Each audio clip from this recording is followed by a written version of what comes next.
All right, it's our Monday chat with BG Brandon Golden coming off a baseball weekend. Brandon, how you doing, man?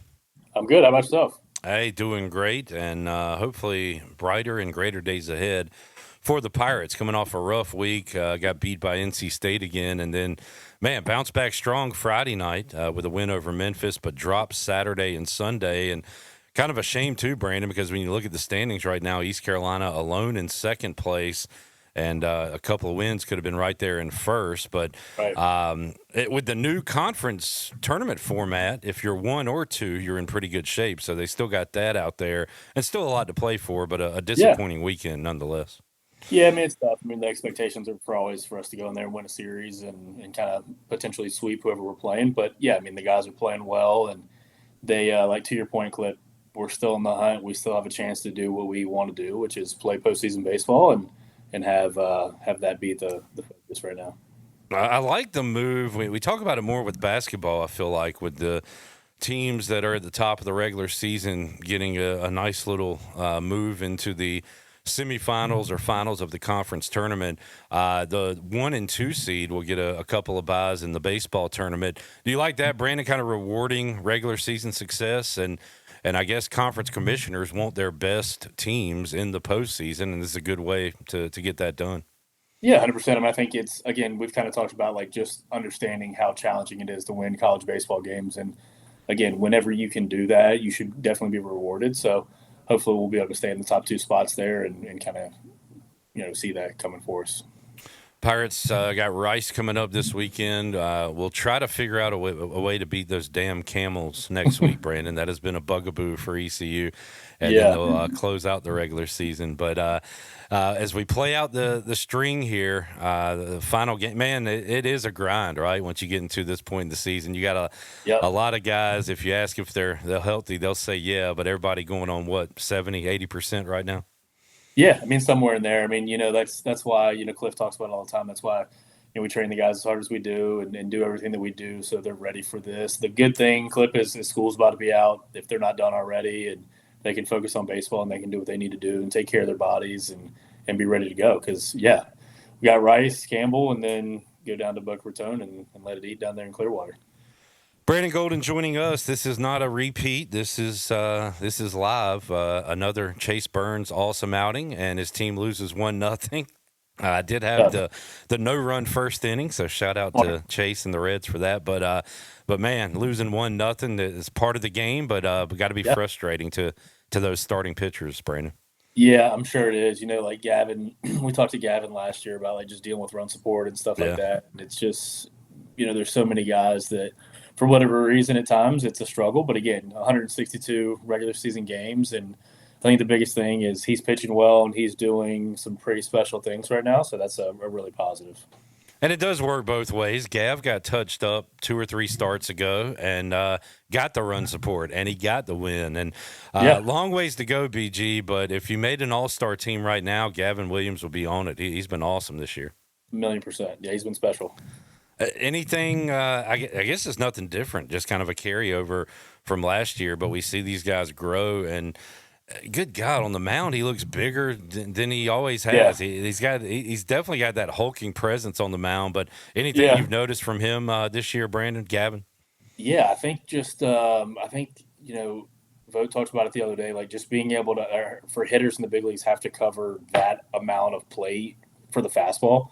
He's got the two seam that's running, the four seam that's obviously got the vert and the cutter. Like I can't remember the exact number that they were saying that like it was, but I want to say maybe 24 inches of fastball that these guys have to cover. And when anytime you talk about like major league hitters, if they can eliminate a pitch, they have a chance to be really successful. But the fact that they can't eliminate where the fastball is going to be and what it's going to do makes it really challenging. So, I mean, that in and of itself has been really special for him. And I think it's been kind of a big part of why he's been so successful so far. Brandon, how much of a like performance coach or a trainer are you also a quasi pitching coach where you know that some arm angles and stuff can tear up your arm maybe quicker than other angles? Are there especially when you're working with kids, are there Right. certain pitches that you don't want them to throw at an early age? Yeah, I think it's all based on what they're able to handle. You know what I mean? Like to kind of put it in perspective, when I was a college strength coach specifically at East Carolina, like my job in the summertime was to prepare them for fall practice, basically to prepare them what we're going to do right before fall practice, and then prepare them for fall practice, and then a scrimmage, and then kind of going for there. To the standpoint of like what you don't want them to do, like if they don't have any type of ability to grip any type of weight or any forearm strength, probably don't need to be gripping a baseball as hard as you can and spinning it. Probably not a lot of benefit going to come from that. But when they're prepared and they have the ability to do that, then it's really no different than any other pitch they're throwing. So there's a lot of people who say, well, I'm not going to let them throw a curveball until they're a certain age. It's like, well, let's not let them throw a curveball until they're prepared to throw a curveball. Like curveball's not a it's not like it shouldn't be demonized as you're spinning. It's just along the lines of are they able to accomplish and able to withstand the forces that are coming from that. Brandon, I know you got your, your pots and a lot of stoves. I don't know the phrase I'm even looking for. Yes, I do. We desperately need this in America. We need a first pitch coach. So, like Malik Willis, talented quarterback. I don't know if you saw his first pitch yesterday, high and wide, but we've seen it time and time again when these non-baseball guys throw out a first pitch and look like they've never thrown a baseball. You need to start an academy for guys that are going to throw a first pitch. But why can't these elite athletes throw it anywhere near the strike zone on the first pitch? That's a great thing to think about. Number one, number two. I think there's so many different factors that are going into it. Like, you might have hit the nail on the head with they may have never thrown a baseball before. Yeah. Number one. And then number two, like you have the stress of what you don't want. It's just like if you're playing golf, it's like, don't shank it, don't shank it, don't shank it. What do you do? It's like the same thing. It's like, don't bounce it, don't bounce it, don't bounce it. And you throw it. And who was the person? I can't remember. I wish I knew that hit like the cameraman in the Oh yeah. Area. And certain things where it's like, hey, you're trying everything you can and you're focused on not doing it. That's exactly what's going to happen. So, I think just teaching folks to take a deep breath, and if you got to not be on the mound, be in front of the mound and just throw the baseball, and whatever happens happens. When Brandon Golden Industries gets going, you'll just have teams throughout ballparks and just do a 30-minute fundamental session, then a mental session, and then they should be ready 100%. to go. 100%. Me and Blake will tag team that. H degree and us. We'll get that rolling. You ever thrown out a first pitch anywhere, Brandon? I have not. I was actually supposed to throw out a first pitch recently at our son's Little League event. I'm trying to remember where I was. I think I might have been in Minnesota. Yeah, I was somewhere where I couldn't do it. I tried to tell my wife to do it, but she didn't. She ended up.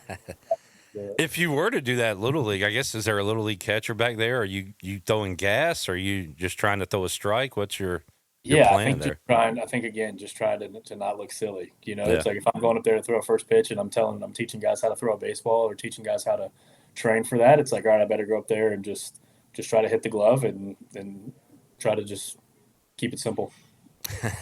Brandon Golden joining us today. Brandon, following obviously the Canes, got game 2 tonight against the Flyers, and following the NBA playoffs as well. And when the Hornets got knocked out, I was looking for something to root for, and I never thought, because I've never rooted for the Lakers, and I haven't rooted for LeBron since like 2008, his first run with the Cavs. Yeah. But I'm all in on old man LeBron carrying his team. I just think it's an awesome story, and to be they're going to study this guy for years, right? The way his body 100%. Works. But man, I'm a fan again just because of what he's doing at this old age and carrying a kind of depleted, injured Lakers team throughout the playoffs.